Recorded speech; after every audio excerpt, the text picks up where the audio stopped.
morning. I'd like to call the Human Resources Appointment and Equity Committee to order. Could we have a roll call, please?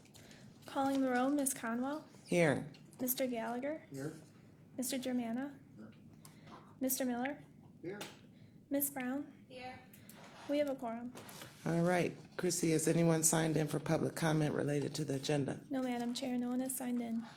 All right. Approval of minutes. I'd like to make a motion to approve the minutes for the April 19th, 2016 meeting. Is there a second? All in favor say aye. Aye. We have three matters referred to the committee today.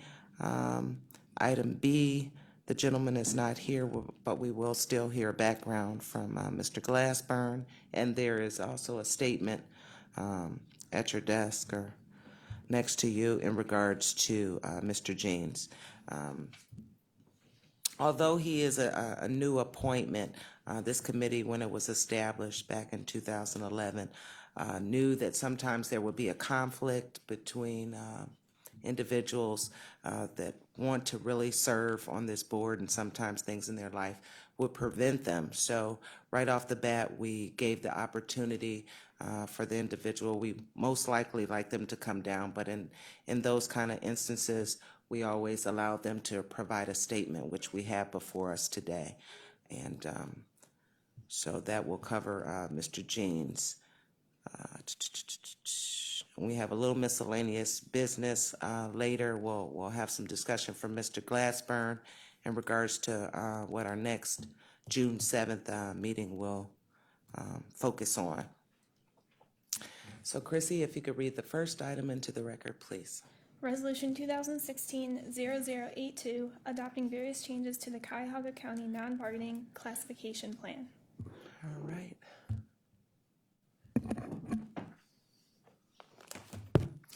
Good morning. Albert Bouchahine with the Personnel Review Commission, Manager of Classification and Compensation. The Personnel Review Commission is requesting your consideration for modifications to the county's non-bargaining classification plan. The changes in the department's operational needs and routine maintenance necessitate the revision of 17 classifications, the creation of 11 new classifications, and the deletion of one existing classification. You were provided a packet of information that includes a summary with information such as rationale for the changes, who they were requested by, and the employees affected. Many of the classifications being revised have not been updated since 1997 and early 2000s. These changes were prepared by the PRC class and comp staff, who have worked extensively with county management teams and the Department of Human Resources staff to ensure they're fully informed of the proposed changes before you. The proposed changes were posted on the PRC's website for 20 days prior to formal action in accordance with PRC rules, and the PRC considered and approved recommending these changes to you at their April 20th, 2016 meeting. Based on the operational needs of some departments and impending hiring decisions, I'm requesting that the proposed modifications be passed under second reading suspension of rules. Thank you for your consideration, and I'll be happy to answer any questions you may have. Mr. Bouchahine, there was a proposed substitute. Can you go over the changes that you have presented for proposed substitute? That's correct, ma'am. We had sent out the packet that included the pay grade for the 911 coordinator prior to the evaluation. It was reevaluated by the Archer Company, our class and comp consultant, in discussions with the department. The pay grade evaluation came back at a pay grade 8, and we subsequently, rather than holding it for the next round of changes, we asked that we submit a substituted resolution. So it's going from 7 to 8. That's correct. Okay. Was there any others? Other with pay grade changes? With just proposed substitute? No, that was the only one, Madam Chair.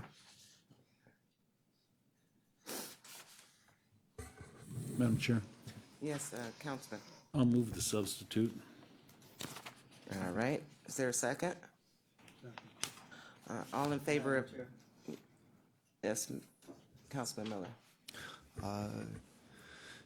To Mr. Bouchahine, how many people are affected by the change in the pay grade from 7 to 8 on the substituted item, and what will be the fiscal impact? Councilman Miller, there's currently one incumbent in that 911 coordinator position. Now, that employee is currently at step 1 of pay grade 7. With our proposed modification to step 8, placing them at step 1 of the new pay grade would cost $2,828.20. It's less than $3,000. Okay. That's a year. That is annually, yes, sir. All right, Mr. Buchanan, when new classifications are determined for a department, who is involved in setting the pay grade?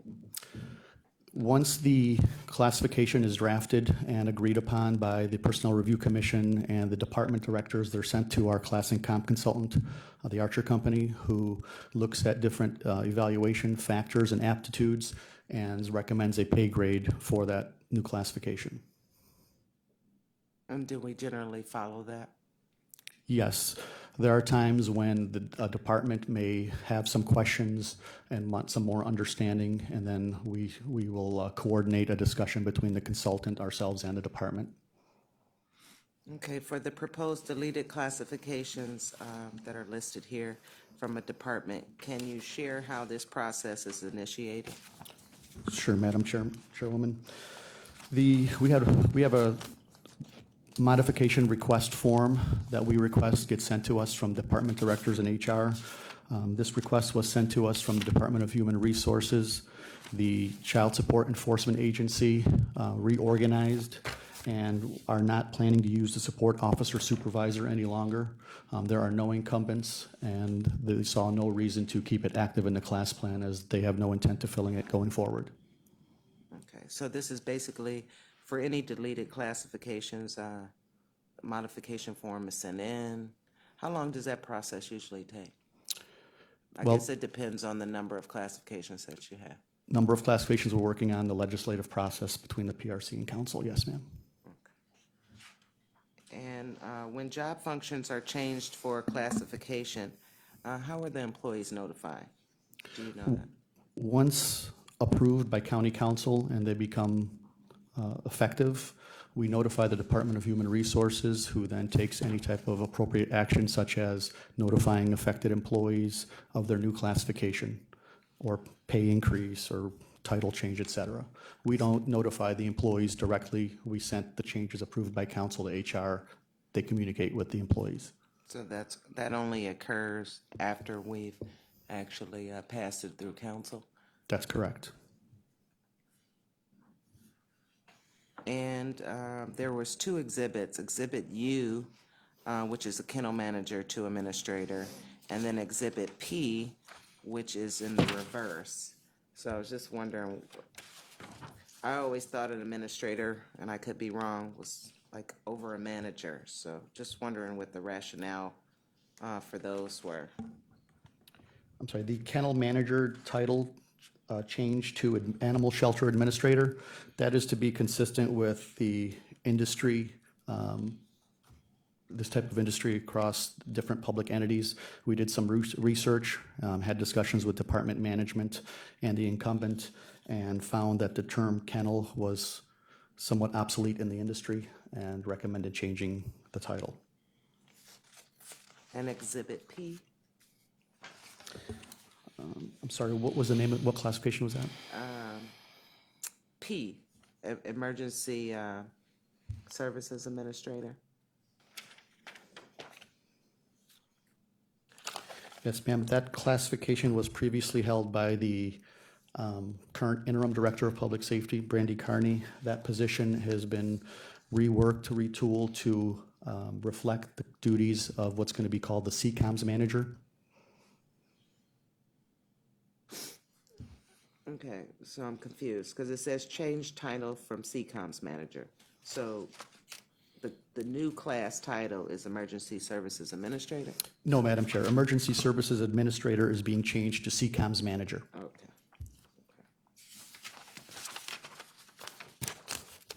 And that's consistent with, It reflects the essential duties. This person will be overseeing the CCOMS 911 center. They won't have any other responsibilities under the emergency management section of public safety. It'll be strictly over the CCOM's operations. And that initiated a step up in the pay grade. Can you share why? I don't have information specific as to what factors prompted the pay grade evaluation. That is done by the Archer Company.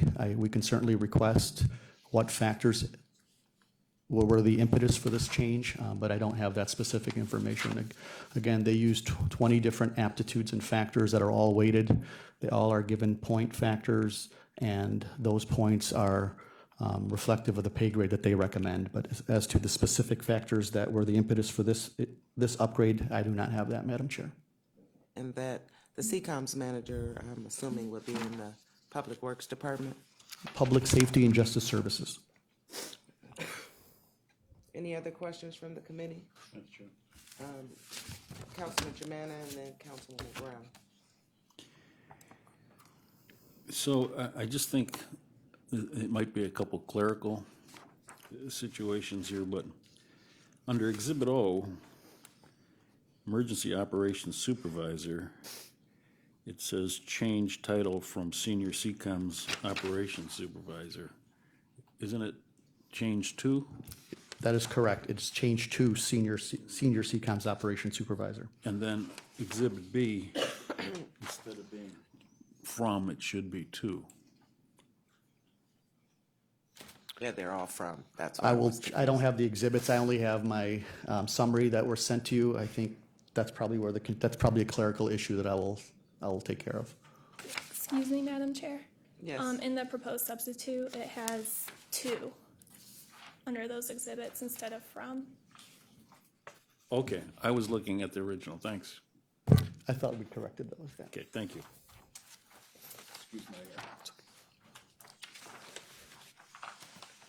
Any further questions, Councilman Germana? Nope. Councilwoman Brown? Thank you, Madam Chair. With regards to Exhibit B, the pay grade was changed from 16 to 17. Does that result in an increase, I'm assuming? And if so, how much? Councilwoman, are you referring to Emergency Services Administrator? It does. It is an increase in pay, but the position is currently vacated. They will be seeking to fill it in the future. I will tell you exactly what the rate went up to.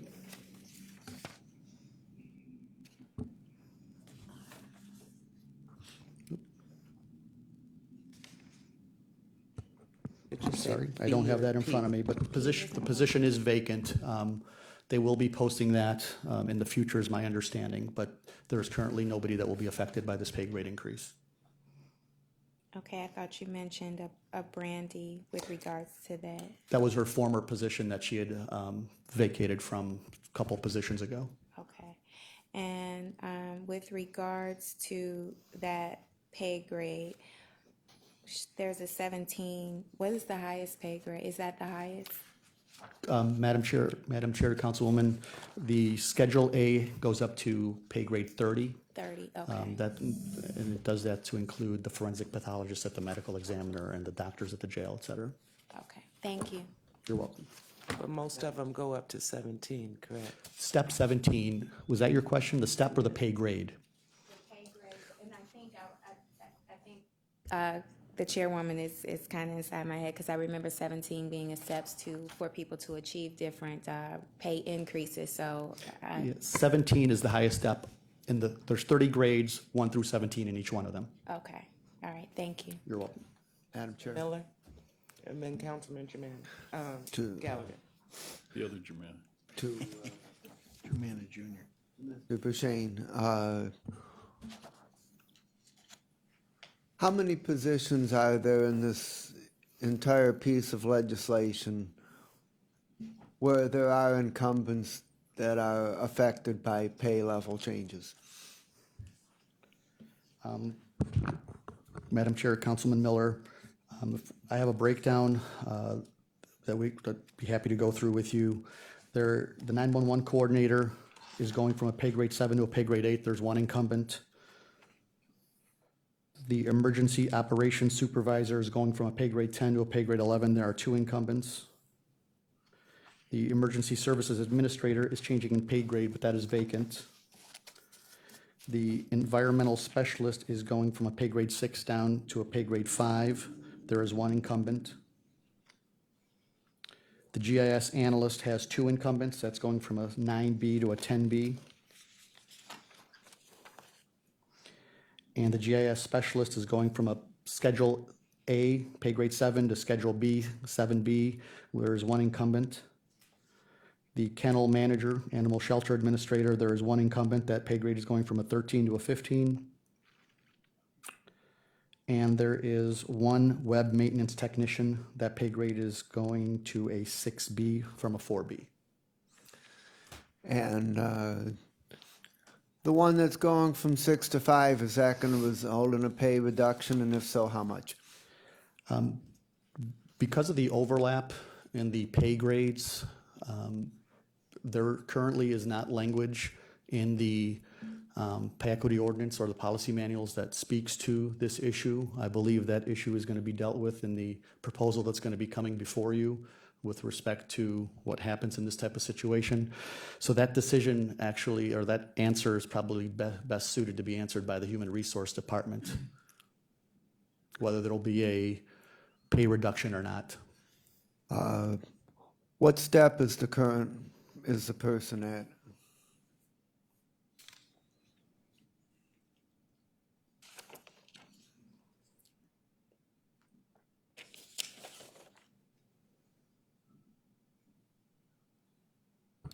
Currently, the employee is at step 6.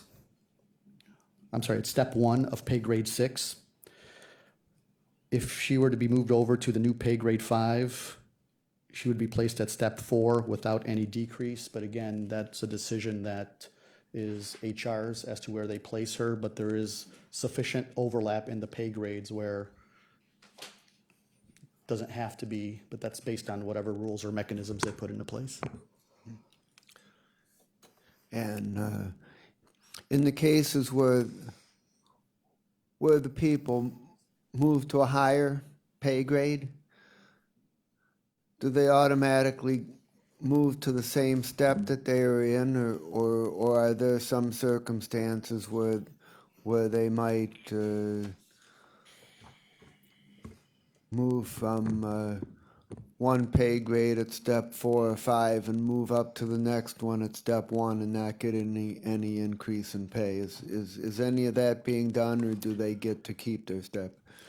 Again, that is going to depend on the mechanisms and policies that the Human Resources puts in place. The Personnel Review Commission's interest is that employees are somewhere within the range of the classification that they're assigned.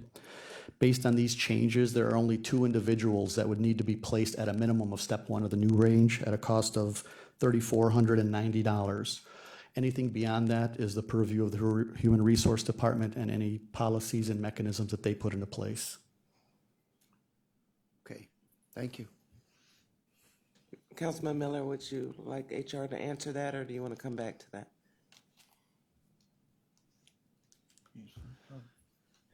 Is HR able to answer it now? The director's here. Okay. Don't go far, Albert. I'm not going far. Morning.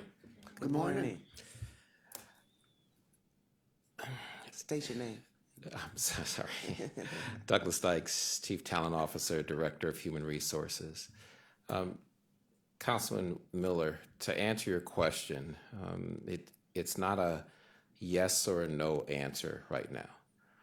Our role when job classifications change, when there are people in those jobs, is that we do a market analysis and determine based on the change where that person's salary or where that person's wages should be.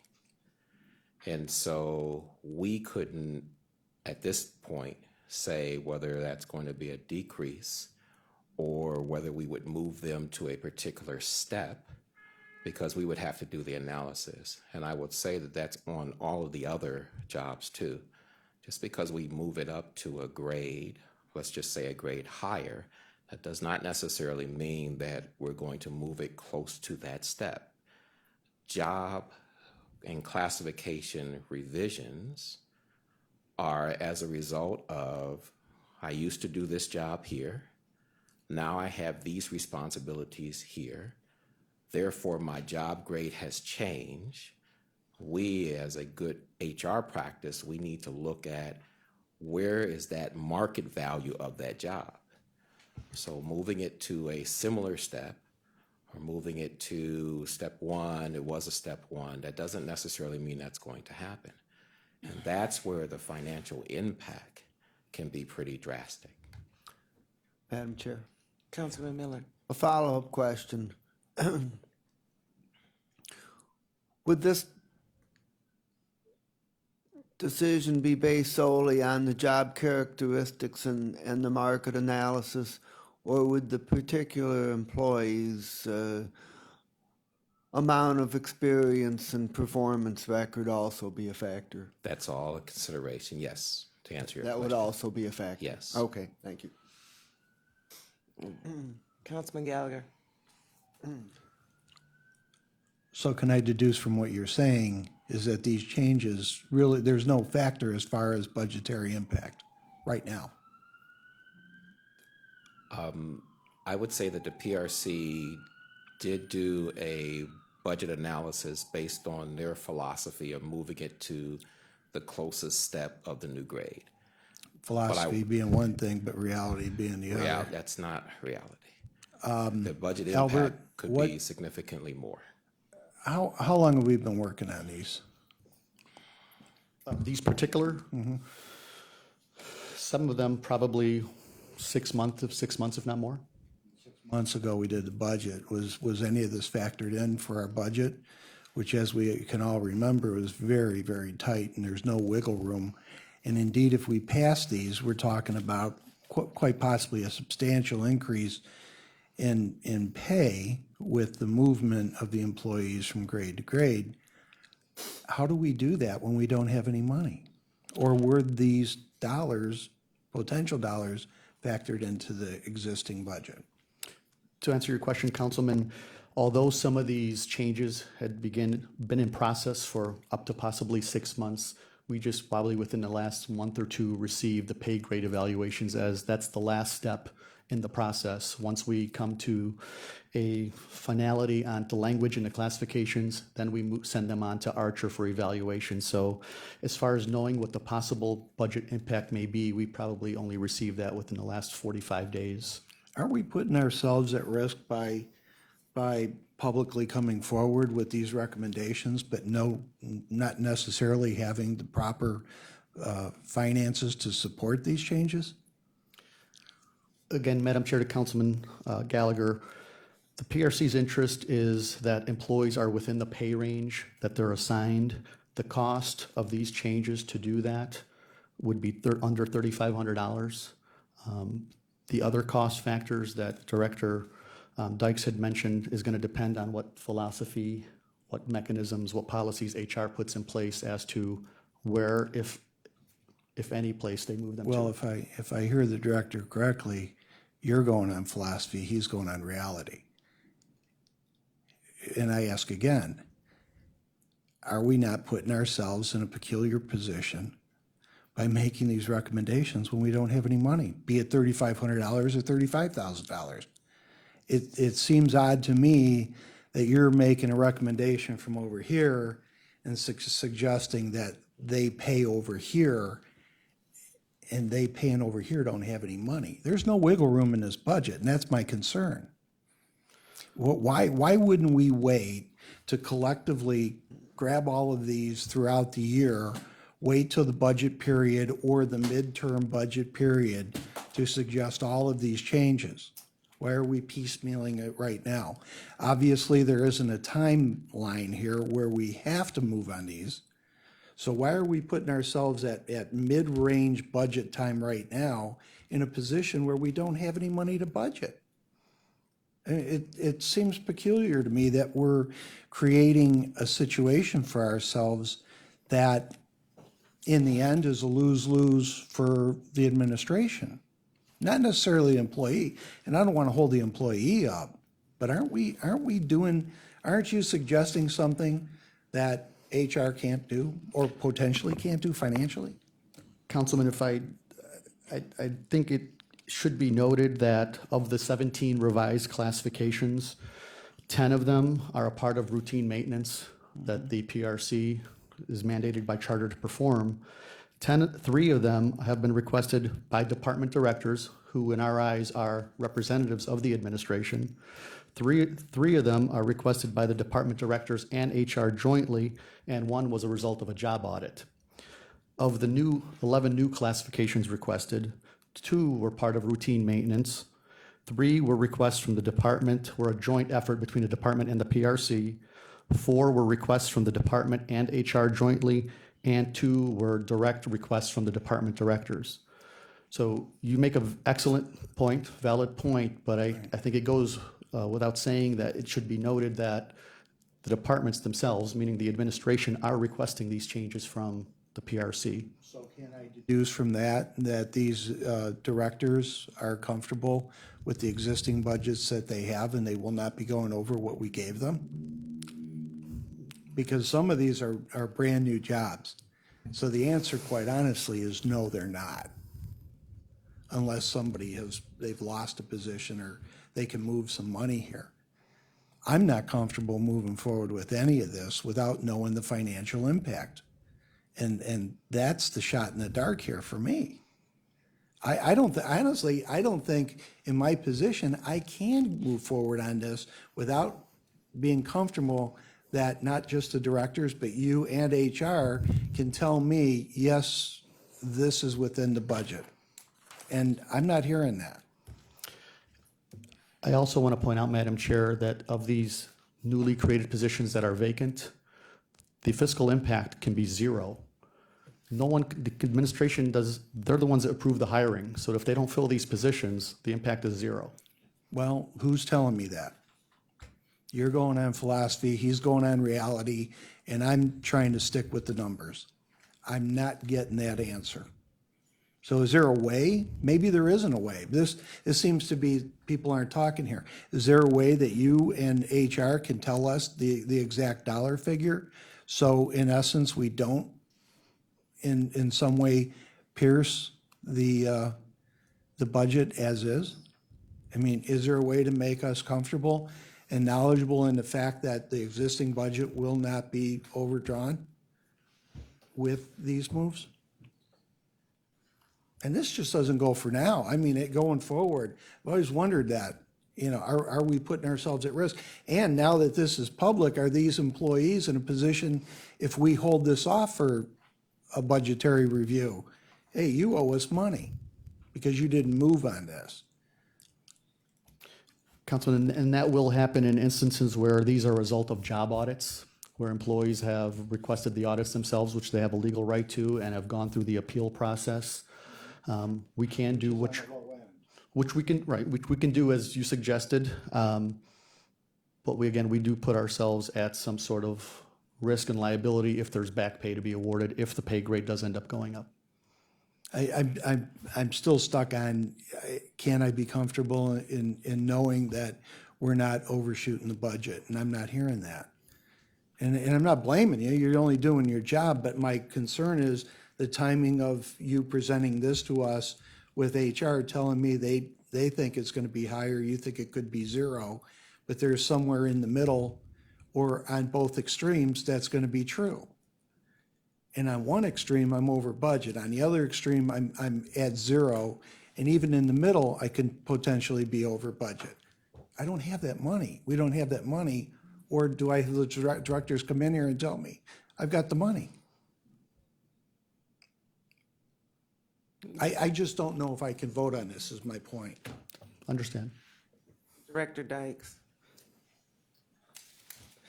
To my thought process, I was under the understanding that, as Mr. Buchanan stated, is that when there's a process from HR that comes over to the PRC for classifications or whatever, that the department heads are involved. And so I thought that it was explained to me that the department heads knew that these change, since they requested them, is that it encompassed in their budget, in their already budget that they had. So there, Am I There- far off from there that, are- or is that correct? from my understanding, there are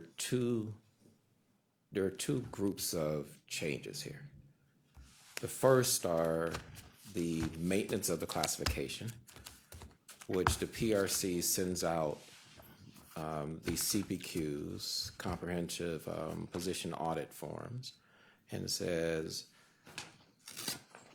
does your current job functions truly reflect what you do? That's one piece. That's a classification maintenance. And the other side of this are the jobs that are new, that a department manager says, I want a new classification.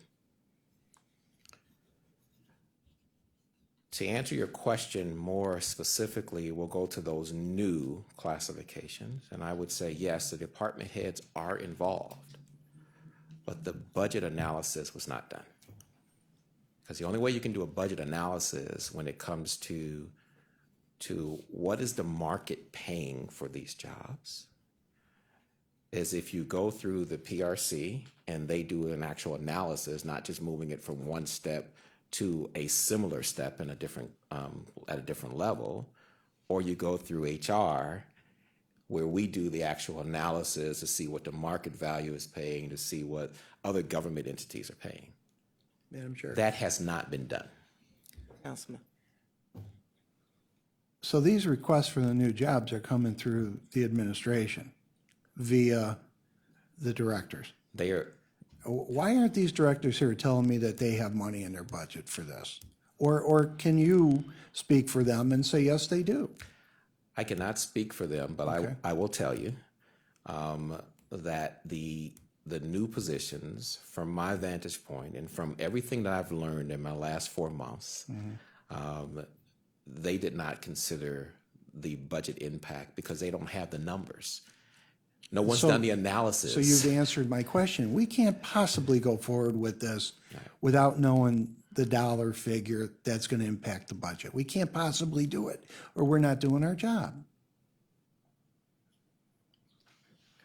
And I'm not blaming either one of you. I mean, you're just doing your jobs. I get it. From my vantage point, I'm just wondering, I just need somebody to tell me, yes, I'm fine. I can do this. I feel like I'm put in the middle on this. I just wanted to note that I did invite all the directors last week, inform them of the dates. No, you got to get into the mic. Albert. Sorry. All directors that were affected by these class plan changes were affected and informed of this meeting and invited. Madam Chair, I don't know what you want to do, but I'm very uncomfortable going forward not knowing the dollars. I just think we're gonna put ourselves in a bad position if we move forward on it. And I think we're already in a bad position by publicly talking about this without really knowing, can we pay these people? Can we pay these positions? I think this needs a little bit more work, and we need these directors here to tell us on the new hires. On the audits, I'd be a little bit more comfortable. But on the new hires, it's still a question it, but on the new hires, I think we have to be careful here. And I would also add, if I can, even on the audited positions, there still needs to be an analysis done on that too. That's why I say, I'm still a little nervous on that. Absolutely. And the only reason I say that is because this budgetary process that we just went through, we told a lot of people no. And we took money from people. And we moved money around to cover Peter to pay Paul. So it was a very difficult time for all of us. And to be adding more new positions, I just don't know where the money's coming from. Councilwoman Brown and then Councilman Germano. Thank you, Madam Chair. I understand Councilman Gallagher's concern, but as I review the fiscal impact of the proposed revised classifications, it's quite possible to move someone from one grade to another without having any financial impact. For example, I'm back on P. the range is from 69 to 97 at pay grade 16, and then from pay grade 17, it goes from 75 to 105. So if someone's in the $80,000 pay grade, is there a way we can satisfy Mr. Gallagher's concern by stating that the impact from grade to grade will not impact the bottom line, because we can still have someone at 80,000 move from a 16 to a 17 without having any money allocated for that pay grade increase. Am I making sense? Are you guys following me? You are making sense, and let me just tell you from the perspective of HR, we can make that claim, but we have a due diligence to do a salary analysis. So even though the impact you have before you says that this is a minuscule change, what I'm proposing to you is that we in HR have not done the analysis. And so the minuscule change may be a lot greater than what it actually reflects in what you have. And so the other thing that is, even with the classification, with the job specs updates, the maintenance of the class plan, I think that, and I can't remember the total number, there are, let's just say, 7 or 8 that were done in this first wave.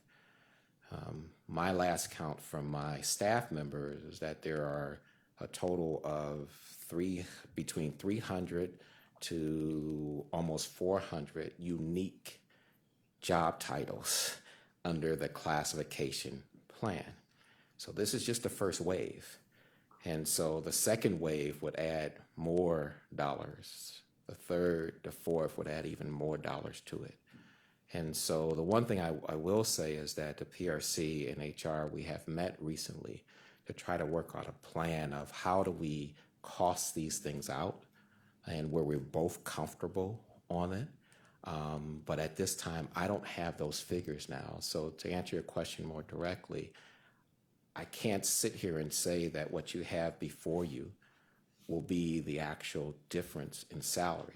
We haven't done our job analysis yet. We haven't done our salary analysis yet. And as a result, it could be more, it could be less, it could be the same. Thank you. So in passing, if this legislation should pass today, we really don't know what the financial impact would be. Okay, so we'll go to Councilman Jimena and then back to Gallagher. Well, it seems to me that we're making corrections to the job descriptions. And that's what we should be doing.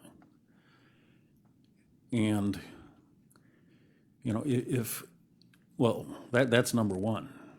Now, the department heads, if there's some changes, you know, and if you don't have it in your budget, then you don't fill that position. But, you know, one of the big problems that we hear is, well, I do more than that person, but, and in the old system, just 6 short years ago, I mean, what kind of equity was there? I mean, it was off the charts. It could be anywhere. Was it fair? Heck no. It was ridiculous. It was who you knew, so on and so forth. So, do we not make the corrections to what these positions should be?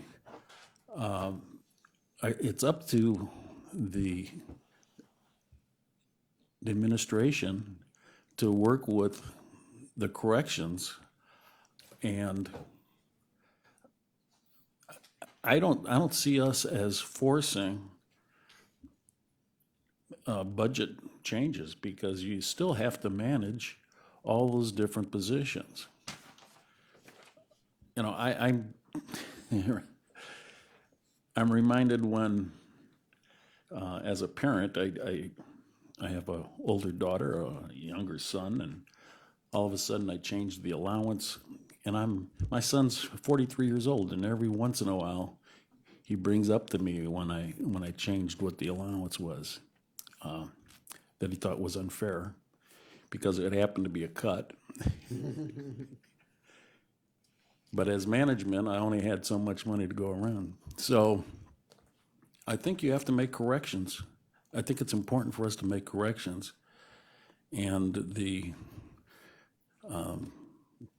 department heads have got to figure out how they're going to do that. But I think it's better to have the right classification and right pay grade for the job that whoever you're going to put in there. So I'm for going ahead with this. Gallagher and then Councilman Miller. On the corrections, I'm nervous, but I would go ahead with those. On the new positions, how those get beyond HR without an evaluation on the dollar figure? When were these given to you on the HR side? We received Were they submitted to you at all? So Did you know these were coming? yes, and that's what generated our conversation with the PRC in a meeting that we had, which was last week or this week or something like that, because we had some concerns. Shouldn't the Because cost analysis be part of this before we get to this position? In all fairness, Councilman, PRC did their cost analysis based on their philosophy. So in all fairness, they did. And there's a minimum impact. We did a cost analysis based on what we have so far as market. And that cost analysis for all the positions, including new and the ones that are being corrected, was significantly more. Because we really looked at the market of what these jobs are paying, not just moving it to another step and moving it close to a wage rate that was on the higher step. We looked at some of the actual market and what are these jobs paying in typical governments of this size, and we looked at all of that. And so our amount is higher. But in all due fairness, they did their cost analysis, but they based it on their philosophy of moving it from this step, what salary is closest in the second step or the third step or in the grade. So in all fairness. So the changes that you're asking, not the new jobs, but the changes, we would be comfortable moving forward on those. I'm not saying that. Okay. What I'm saying that even on the ones that we are making changes, our numbers differ than what the PRC has. Okay. Thank you, ma'am. Councilman Miller. Madam Chair, I also support making the corrections, and I'm aware that the fiscal impact, the minimum to get people into their correct pay grades, it's modest, and there's always some unfilled positions, and there's always some play in personnel budgets, and so I think that it's well within the capability of the directors of the appropriate departments to manage those things. And as far as the new positions are concerned, tell me if I'm wrong, but my understanding is that all we're doing is that we're amending the class plan to identify possible positions, but that this legislation does not give authorization that any of those new positions be filled, and that in order to fill them, the departments would have to go through HR, and it would have to be run past the budget process, and they would have to find the money for it. But the departments want to be in the position that if and when they have the capability to to fill any of those positions. They don't have to start from scratch in terms of creating the position in the first place. Is that correct? That is correct, Councilman. You've actually stated it better than I can state it. All we're doing is fulfilling requests by the department directors themselves to create positions, to create classifications that'll be active in the class plan.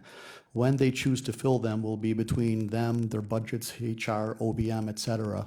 PRC's position is that we're responding to requests from department directors. Nothing that we're doing today that you're considering commits to filling those positions. They have internal processes and controls with hiring requests that HR approves, would have to approve, OBM would have to approve, the executive's chiefs would have to approve. There's nothing before you today that commits any dollars with the creation of these new positions. For that reason, I'm willing to support the new positions and have confidence that there's a multi-layered process of control that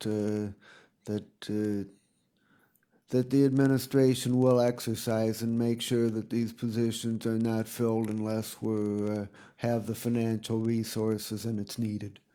So can I just address that? So agreed with the process in which Albert has outlined. But there's also this little thing called a CPQ. And if we decide as an organization that we are not going to fill these positions that have been described and that have been put in on paper, those employees that feel that they are doing those job duties can request a CPQ, and that CPQ would go through us. We may still say, as an organization, no, we're not going to move on that. They can appeal that to the PRC, and ultimately, we would be changing the people's grade, their title, and their pay. Madam Chair, on that point. Councilman Miller. I appreciate you bringing that forward. But even if that were to occur, it would not be the same as making an entirely new hire and bringing in a new person where you would have the entire compensation package for that position added to your budget. What you would have is a situation where an existing employee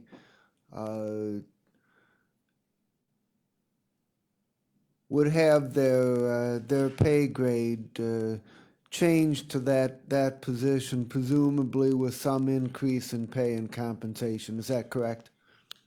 That is correct. You would have an existing employee or multiple existing employees that would most likely get an increase based on the analysis for what we've done. So our analysis is what we've done. And if let's just say a department has filled all of their positions and they're at their budgeted dollar, their max, and 3 positions as a result of this are reevaluated. And as a result, the employee goes through the CPQ process and whatever, their budget will be exceeded. Madam Chair, Councilman Miller. to the PRC, I mean, my experience based on the complaints that I've gotten from employees is that that getting upgrades through the CPQ process is extremely difficult. My question is how many employees have gotten CPQ upgrades in the last year or in the last couple of years, whatever you can tell us. As Rebecca comes up, we have done an analysis for 2015, and there were there were around 50 jobs that were where CPQs were completed through the HR, and the cost impact was $218,000.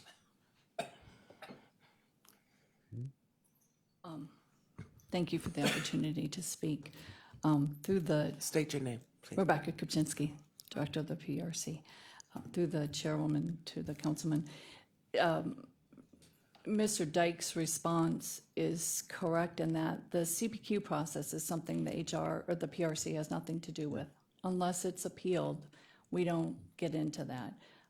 Those are decisions that 200 and some $1,000 were spent, allocated, that all decision-making was all done in HR. We don't deal with it. Okay. Okay.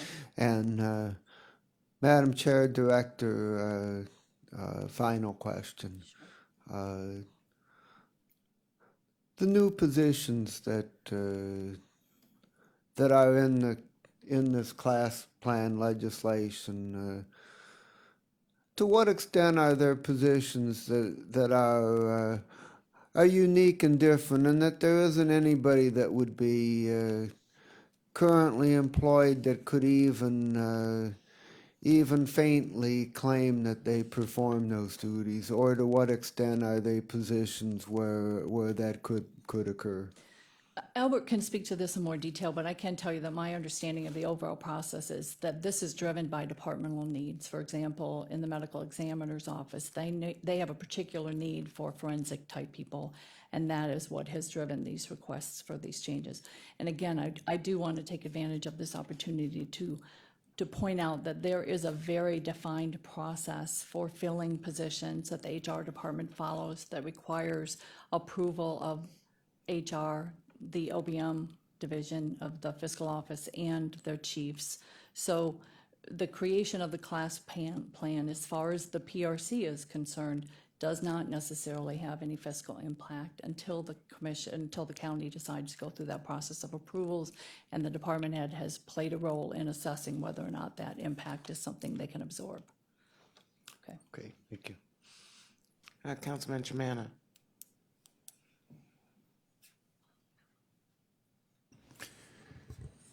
I'm a little bit confused. It seems to me that maybe it seems like there's a division between human resources in the PRC where couldn't this be worked out before? Is there some improvements in the process? And the other thing I'm surprised at, maybe I shouldn't be surprised, but I'm surprised that one hand is saying, well, we do a wage study. The other hand is saying they do a wage study, and it's not the same. I'm just wondering if they agreed on the same source, we wouldn't have that. And it's, like we're King Solomon, we gotta decide what to do, and or has to split. If I follow Mr. Gallagher's reasoning, how could we be voting for this if fiscally it's not proper? But the other half is saying, well, this is correcting these job positions and setting a stage. So this is where I'm confused. I'm just wondering how we could not have two opposite, and I don't even know how great the difference is.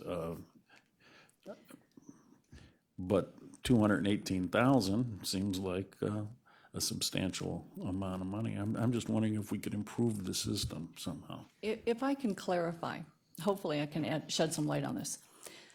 What Director Dykes was referring to was the process where an employee says, I don't believe I'm working in this classification that I'm currently assigned to, requests a review of that, and the HR department takes a look at it, and then they will make whatever fiscal adjustments are necessary if there is a classification change warranted. what we're doing is simply what we're charged to do under the charter, which is to attempt to administer the class plan, and part of that is driving this cleanup process. We have been, Director Dykes is our fifth HR director that we've been dealing with in the process of administering the class plan. This is the first time the county has taken the approach that there is going to be some other approach taken other than simply moving an employee to the next closest step that doesn't result in a decrease in these proposed changes. So the approach to take a market assessment or to look at placement of those individuals at some other point in the pay grade is completely new.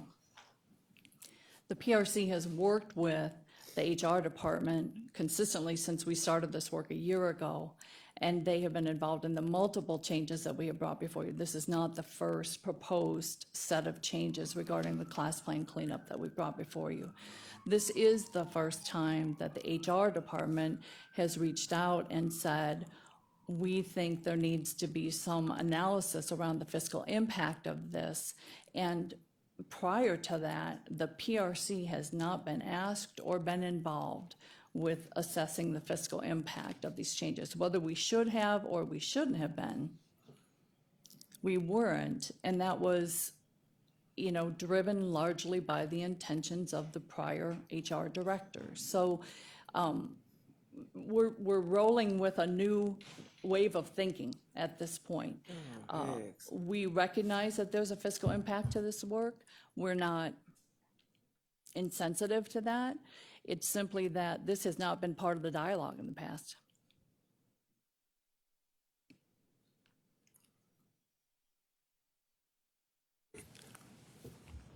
This has been very, so you're doing your job, the way in which you've been performing it.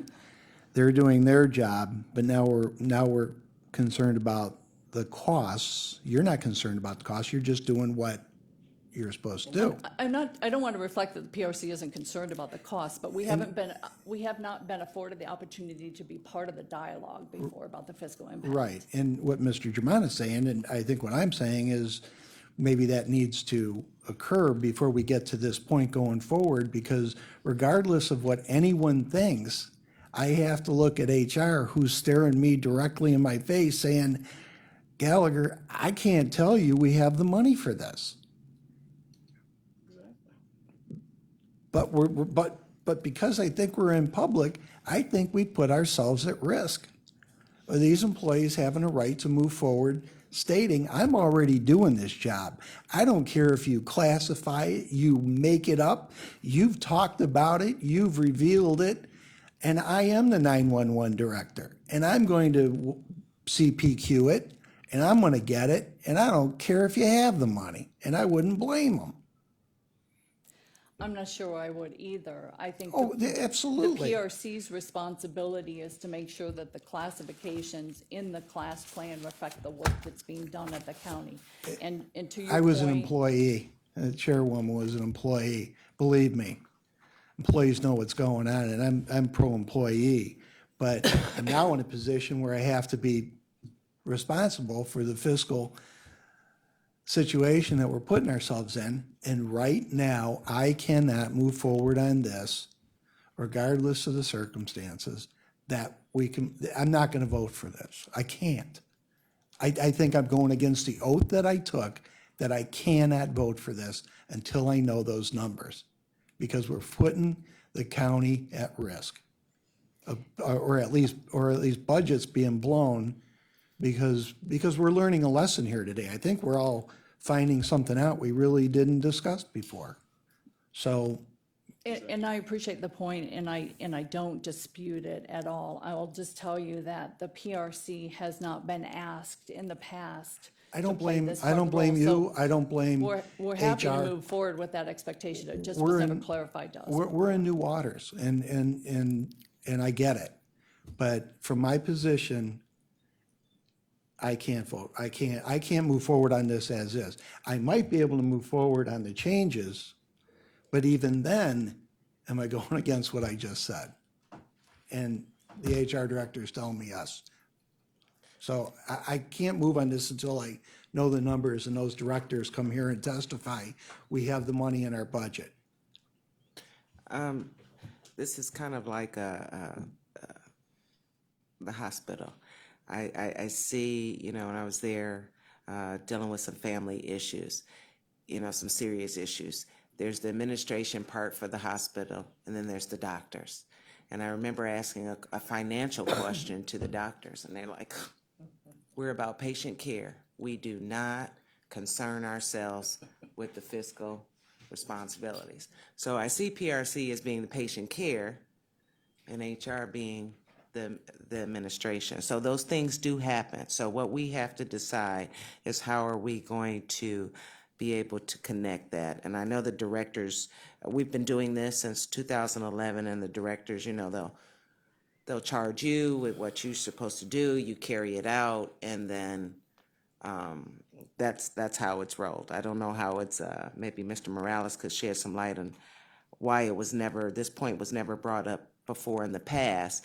But in moving forward, we will, whenever there's some classification or new classification changes with some financial impact or possibility, Chrissy will invite that director of that department to come as well. Because I've heard over and over, and I don't know about the new HR administration, but I've heard over and over that as this is carried through, the directors reach out to PRC and they know whatever proposed changes, they're just not coming up with changes out of the hat to say, oh, this would go great. They have a route in mind, and they know that they have the budget, or they've been told by OBM or someone that they have the money. That's always been my understanding. Now, whether that's in practicality actually happening, we're going to get to the bottom of it. I don't perceive my personal belief of holding up this legislation. Now, my plan is to, or my thought process is to move it forward, but by next committee also have those directors that come in before it's passed. But, so it won't be a second reading suspension, it'll be just second reading if the committee is okay with that.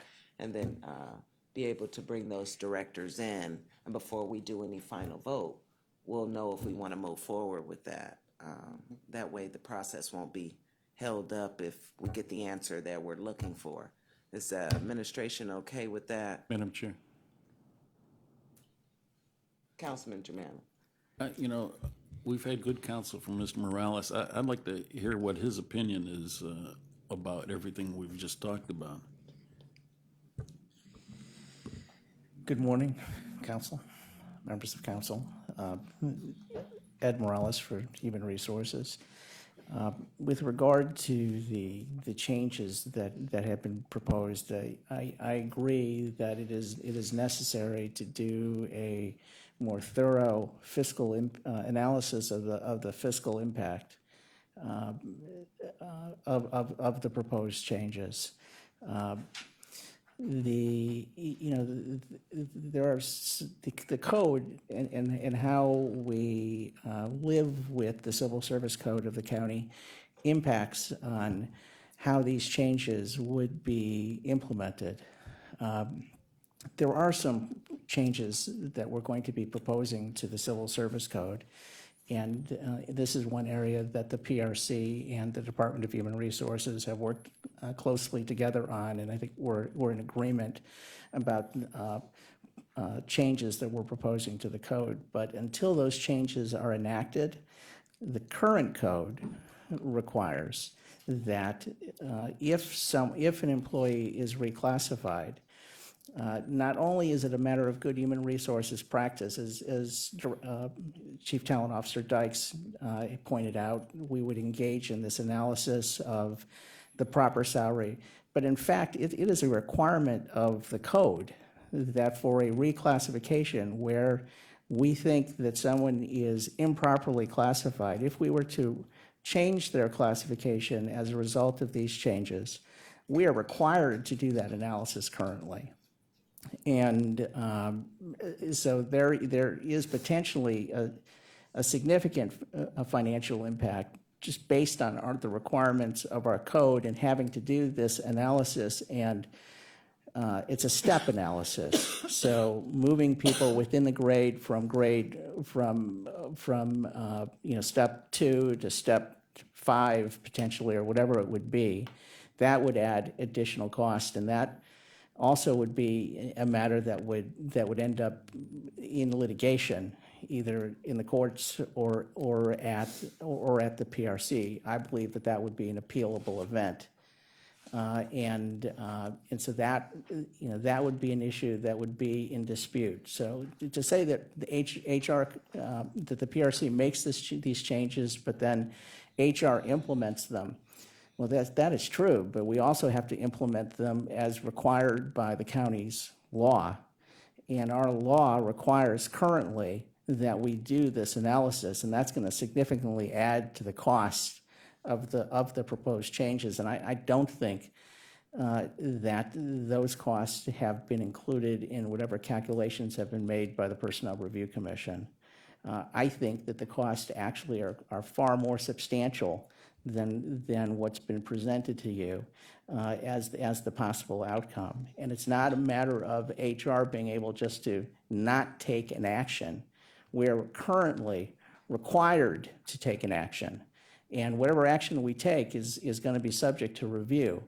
And so the precise fiscal impact is, we can't really say now until we do the analysis, and also until that analysis is then reviewed through a potential PRC proceeding by the PRC's hearing officers. But you've been around before, Mr. Morales. And there's been plenty of classifications since 2011 that we went over with the lease. And, so now why did it get to this point before, it was brought to our attention that this could have some ramifications for the county? To the chair.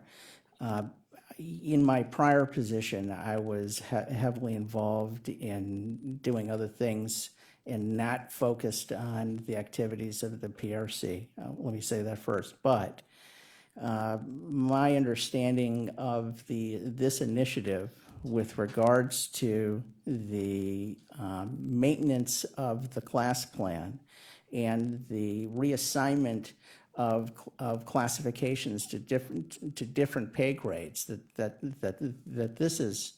this is something that we are taking on systematically in a new way, not that we have done not in a way that was done in the past. That we are currently now engaged. The PRC is engaged themselves in identifying classifications that need to be revised. Some of those with the input of department directors, certainly.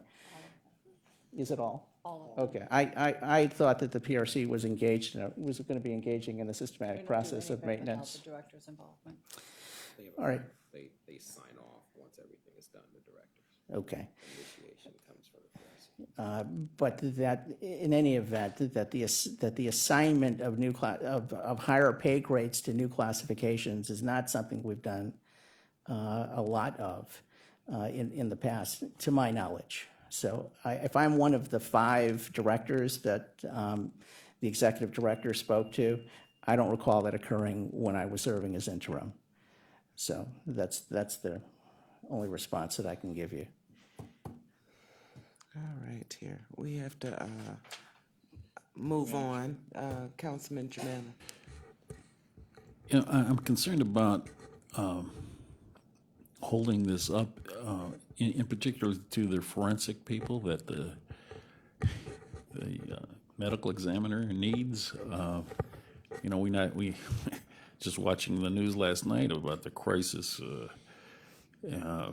So I don't know if we could split this baby and pass things that are needed and hold on to others and get a, what's the recommendation from our talent officer? Is there a problem if we pass this as is, or if we just carve something out and hold it? What would be your pleasure? That's difficult to say, Councilman. I don't have all the data from the directors to say these jobs must be filled now for these reasons. I just don't have that. And so for me to stand here and say that right now, I don't have a response for you. Okay. I mean, I can go back and I can talk to directors and say, okay, which are the priority fields, which must be done as a result of ensuring that the business of the county moves forward. Yeah. I just don't have that right I got it. Madam Chair, I think we probably should hold this. Madam Chair. Councilman. 6 months ago, we had testimony in this room on the budget from these directors. I don't recall hearing anything about new positions. So we do have that information. So from last November, December to now, there's been a change. And that they have these directors in this room telling us why. We require them to be in front of us during the budget to tell us why they need something new, and not to be here today telling why they need something new in the span of 6+ months. It seems pretty odd to me. Seems pretty odd. Because they agreed to the budget we gave them back in December, and now there's a change. And you don't know the number, I don't know the number. I question whether they know the number. So to go forward, I think, I still think the changes that we reviewed, I think we're okay moving on those. I think we can eat that financially. If that's gonna hold up employees from being moved to where they deserve to be, I have a concern holding those employees up. But adding new positions without understanding the flow of the dollar and the word of the director, I have great concern moving forward. Councilwoman Brown. To follow up with Councilman Gallagher, thank you, Madam Chair. Can we move forward with the positions that have been changed and hold the new positions since no one is here to justify or explain? Can we move forward with that? Can I make a motion to do that? That's kind of, that would be the simpler and easier section, but I do want to go back to the forensic for the medical examiner, and he did stand before us. Medical examiner Gilson told us in our biennial budget and the one before that he needed new positions and that the money was there for them. So I do remember. So he's listed in some of those new classifications. So if we took one out of the other, then that's going to mess up him, or we're basically changing the whole legislation. I mean, I feel the hesitancy here, and so I yield to Councilman Miller, but I think that we can move forward, and correct me if I'm wrong, Councilman Miller, that we can move forward with this legislation as far as voting it for second reading, but it's us still discussing it in committee on June 7th? Or do we have to just hold it? I mean, if we did, if today's plan was second reading suspension, if we held it to June 7th, we could still pass it at that point as second reading suspension. But I yield to Councilman Miller for his expertise. There's a number of options. You could hold it in committee until we're done with it, and then pass it at the next council meeting under suspension. And that's probably the most efficient way to do it. Okay. You could send it to council for second reading and then send it back to committee, but I don't really prefer to do that. Okay. And you could pass it out of committee and then amend it later at second or third reading if you decide that you want to do only the position corrections. Those would seem to be the options. Thank you. Kind of like the first one, to just hold it in committee. It's a financial impact, so even though it was before us today for second reading suspension, we have to do our due diligence. So we'll hold this item in committee. June 7th is when we'll meet again. We will have had discussions with the medical examiner at that point and the various department heads that these new classifications represent. And then we can also have a discussion with Director Dykes in regards to that 218,000 fiscal impact that has already occurred, so we can have a clear understanding. So no further discussion on this. We will hold it. We need to Excuse me, move. Madam Chair. We had a first and second for the proposed substitute, but no final vote. Yes, can those be removed, please, whoever made them? Madam Chair, Yes. I don't see anything wrong with adopting the substitute and making that as the working version. I think we could easily pass that today and get that done. All right, so there was a first and second on the proposed substitute to fix the clerical changes. We want to move forward with the proposed substitute as a language, so all in favor of changing that, say aye. Aye. So now we're working with the proposed substitute, and that is on hold. Chrissy, if you could skip item B, since the gentleman's not here, and go to item C and read into the record, please. Resolution 2016-0086, confirming the county executive's appointment of Chief Christopher Byland to serve on the Cuyahoga County Corrections Planning Board for an unexpired term ending 12/31/2018.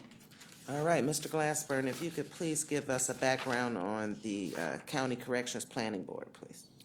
Yes, we recently made appointments to this board. The County Corrections Planning Board is an entity that, functionally speaking, mostly what they do is they coordinate between the courts, the jail, and the community providers across the justice services continuum to make applications for grants and to coordinate joint efforts. There are niche positions on this board. This position today is the nomination to represent the county's Police Chiefs Association, and we received a nomination from that organization and from the Corrections Planning Board supporting that nomination. All right, so it was the Corrections Planning Board's nominee, and we just, administration just. Formally, we make the nominations, but there are individual slots. So this is the slot for, to the question we had at council, this is one of the situations where we technically have the authority. We could make a nominee for the Police Chiefs, the County Police Chiefs Association without their consent, but we're not going to do that. All right, well, thank you. Chief, if you could come up and share with this committee, state your name, and share with this committee why you would like to be appointed to this position and what you plan on bringing to it. Thank you, Madam. Good morning, and thank you to the committee for having me here today. I've been asked to provide some background and some qualifying information to you regarding my nomination to the Corrections Planning Board. My name is Chris Vyland. I am currently the Chief of Police for the City of Solon, Ohio. I've held that position for the last 5 years, but I have 30 years of law enforcement experience with the city. I'm also currently a senior governor on the board of the Cuyahoga County Police Chiefs Association, and I have served on their jail subcommittee. The county chiefs have recommended me to this position as their representative. A little bit about Solon. We currently operate a 26-bed full-service jail facility, and up until recently, due to some changes in Columbus with the jail certification process, Solon was the only local municipal jail that was certified as a full-service facility by the Bureau of Adult Detention. We have the ability to house prisoners for up to 1.5 years, and we can house low-level sentenced felons. We provide prisoner housing for over a dozen local law enforcement agencies on a contract for service basis, from as far west as Rocky River into some of my surrounding counties southeast of Cuyahoga. We also facilitate a pay-to-stay program where inmates are given the opportunity to reimburse us directly for the cost of staying at our facility by their choice. Most recently, however, we are the most proud of implementing a new type of contract for service program which does away with the per diem or the per day, per prisoner day billing method. This has allowed us to minimize some of our administrative overhead costs, to standardize our revenue stream for the city, and to provide services to cities that bring us prisoners directly from the point of arrest. Specifically, the cities of Twinsburg and Shaker Heights both make street-level arrests. They drive their incarcerated persons directly to the city of Solon, and we take over the booking process. We handle booking, housing, and video arraignment services in their entirety on an annualized service contract. Currently, we book roughly 2,000 inmates per year.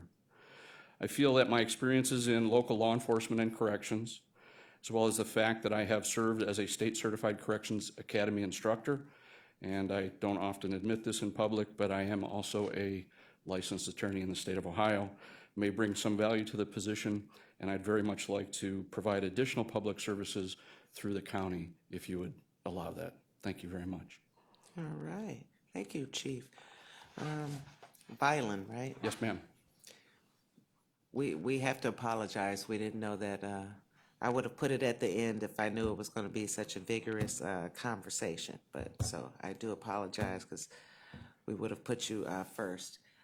Open up to any committee members in regards to Chief Violent's appointment to this board. Councilwoman Brown and then Councilman Germana. How long have you been with the city of Solon? Through Madam Chairwoman to Councilwoman Brown, I have been with them for 30 years. Started as a street patrolman, worked my way up through the ranks, did the majority of my time as lieutenant in charge of the Detective Bureau, and I've been the chief since 2011. And you said you operate the video arraignments, and that's working with the you guys are under the Bedford court system, correct? We actually, because of the number of different agencies that we provide services to, we have video arraignment services directly with Bedford Municipal Court, Stowe Municipal Court, Shaker Heights Municipal Court, and Cuyahoga County. Well, it sounds like you bring a wealth of knowledge and experience, so I think by the quietness of the committee that you'll be a welcome member of this board, and I support your nomination, so congratulations so far. Thank you, ma'am. Councilman Germana. I was just going to say, Madam Chair, that a very impressive resume, and thank you for being willing to serve. Absolutely. Thank you, sir. All right, a question to Mr. Glassburn. Can these be 3 readings or any rush in either of these appointments? Both appointments could be 3 readings. All right. All right. Chief, just like to let you know that we'll have the vote today to pass it to the committee of the whole. It'll go 3 readings, so you can watch our website, and you're more than welcome to come down the night that it appears on council's agenda, or you can watch us live stream. Thank you very much. Thank you for your willingness to serve. Can we have a motion to move Chief Violin to the committee of the whole? Motion. All right, moved and seconded. All in favor say aye. Aye. It's moved to the committee of the whole for second reading. Thank you all very much. You're welcome. Chrissy, if you could read the next item into the record, please. Resolution 2016-0085, confirming the county executive's appointment of Michael Jeans to serve on the Cleveland-Cuyahoga County Workforce Development Board for an unexpired term ending 6/30/2018. All right, Mr. Glassburn, can you give this committee a background on this development board? Yes, the Workforce Investment Board is the joint Cleveland-Cuyahoga County organization that administers federal and state workforce development dollars. They do some job training. They do a lot of job placement work right now. The facility on Bolivar, just south of here, the Ohio Means Jobs office is where they conduct their business. The county and the city of Cleveland jointly appoint I want to say it's 9 members, but there's 32 members on the board in total. And we have an equal number of appointments with the city of Cleveland. We have 11. The board has to have at least 50% appointees from the business community. About 20%, I believe it is, that must be from workforce or labor. And then there's a handful of other isolated This appointment specifically of Mr. Jeans is a business appointment. In the packet, you'll see that Mr. Jeans has some qualifications both in the banking industry and in smaller businesses.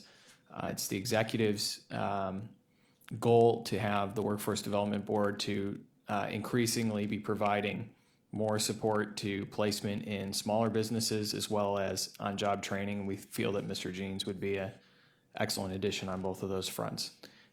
With his potential appointment, that would put us at completing our full roster for the moment at the WIB board, which seems to have been something that has not been achieved in quite some time. All right. Has everyone had a moment to read the statement that Mr. Jeans has provided? And I see no, next time we'll make sure that we definitely get Mr. Jeans in. We did have the opportunity to not go forward with this and have him come in, but I thought that with his resume that he was very well capable of fulfilling this position, and we will definitely, I'm sure, meet him in future time. So if someone can make a motion to move this to the committee of the whole under second reading. I so move. Is there moved and seconded? All in favor say aye. Aye. All right. So 2 items passed, second reading suspension, and 1 is hold in committee. Mr. Glassburn will move down to miscellaneous business. I just wanted to state to the committee, we will not have, next committee would be scheduled for May 17th. We will not have it due to, we hope everyone's attendance will be at the senior forum that they're having, DSAS will be having. So that's why I've decided not to have a committee during that time, so we could attend that if you so choose. I do plan on attending. And it ends, I believe it starts at 10, it might be a little earlier. It ends at 1:30, but if we have Public Safety Committee, I'll leave and make sure that I'm here on time. And what is the location for that? I don't know. It was an email sent out. It was actually mail too, but I'm sure Levine would have that information. I want to say a hotel in Independence, but I could be wrong. So check with Levine and she'll have that information. Yeah. Rockside. Yeah. Okay, so I was right. Mr. Glassburn, if you could share with us on June 7th, of course, we'll revisit the county non-bargaining classification plan. We may have some presenters actually here in regards to that, but Mr. Glassburn was asked before committee started to give us an update on the pay equity commission, and so that's his intent to go forward with that. And if you could share with the committee the possible other legislation in regards to appointments that we may see. Certainly. In general, we are in fairly good shape. We have, with the exception of the equity, archives, and monuments, which I'll address in a minute, we're under 20 expired or open appointments out of the 400 plus, which is a good place to be. For the next meeting, we would be looking to make some fairly high-profile appointments. There are 2 members of Tri-C that will expire between now and your next meeting, and we have those that we'll submit. Metro Health, the executive has identified 2 folks for 1 open and 1 expired spot, and we're waiting. We have to have sign-off from the senior-most judge of the common pleas and probate courts, which at this time are Stuart Friedman and Judge Russo. So we hope to meet with them and get their approval to move forward before the next meeting. The WIB board, which we just added to, there are 2 nominees there are 2 current appointees whose terms expire June 30th that we will address those spots. And then the DOPWIC, which is the Public Works Committee that administers some state and federal funding for road projects. We have two appointees on DOPWIC and 2 alternates, and out of the 4, 2 are retiring in the next month. So we'd like to fill those, reconfigure those appointments. Looking to the future, Metro Health will have 2 additional beyond the 2 that I mentioned that will be coming up this summer, as well as the Adams Board will have a number of renewals. We're going to have, because we were trying to catch up in the last year, we're going to have periods where we're going to have a lot of appointments expiring at the same time. So there will still be some amount of batches, but I will try to even that out. As to the 3 committees, I start off with Equity, Archives, and Monuments. We have made some progress, but not as much as I know the committee would like. With Equity, we're now up to, we have 6 candidates on file. What I would like to do is to get 1 more, and if with the committee's approval going forward, if we can put that many forward, we would have at least enough for there to be a quorum. Similarly, with Monuments and Archives, we are at 1 additional nominee short of where we would need to have quorums for those entities. So when we're at that point, hopefully soon, we'd like to nominate those slates.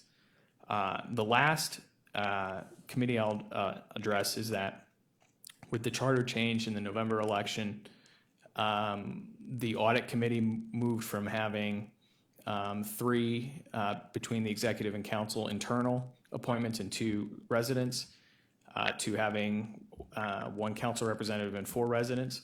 We still have the 2 residents on hand, but we have not filled the 2 spots. We were trying to await, the audit committee had a number of items we were expecting to be released soon. We were looking to make appointments after that point. The audit committee meets actually this Friday, and I hope to have more insight from them as to where they're going to be, but we're, quite frankly, we want to move forward on filling the last 2 spots on the audit committee. So you said audit, monument, as well as equity, right? Audit, monument, and equity are ones that we would be looking to, that could potentially, that we would be looking to make appointments following the next meeting. If not, I mean, if we have the quorums, we'll move forward with the next meeting. But definitely for the next meeting, there will be 2 Tri-C, 2 WIB, 1 with Dopwick, and hopefully 2 with Metro. Can you send brief descriptions for those 3 committee or appointments to the committee? And I have a few meetings coming up. I'm gonna try to really push and get you some individuals, and all the applications are online, correct? Yes, we've had some improvements from the IT department. There are still some more we'd like them to do, but it is possible for folks to go to the Boards and Commission website and apply. Okay, tomorrow I'll probably come over to your office prior to starting committee, just to see who those names are. To Sure. Make sure I don't reach out to the same individuals. Sounds great. Any other questions for Mr. Glassburn? That's what you have to look forward to. All right, and we're gonna move on to any other public comment. Yes, Madam Chair, Reverend Pinckney Butts.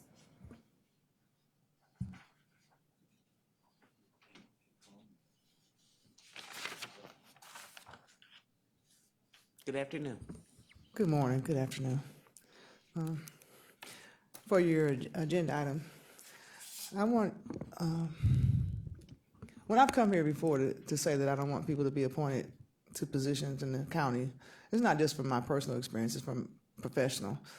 When you, and I applaud you for making accountable for not just the dollars that you have to address to the public, but making accountable the company, the people that came before you. I applaud you for that, for providing proper documentation, because some things are falling through the cracks. And I just did want to give you a compliment.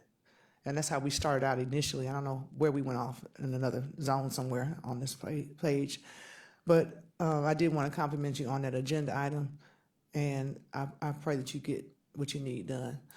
For those of you who are listening that don't know me, my name is Reverend Pamela M. Pinckney Butts.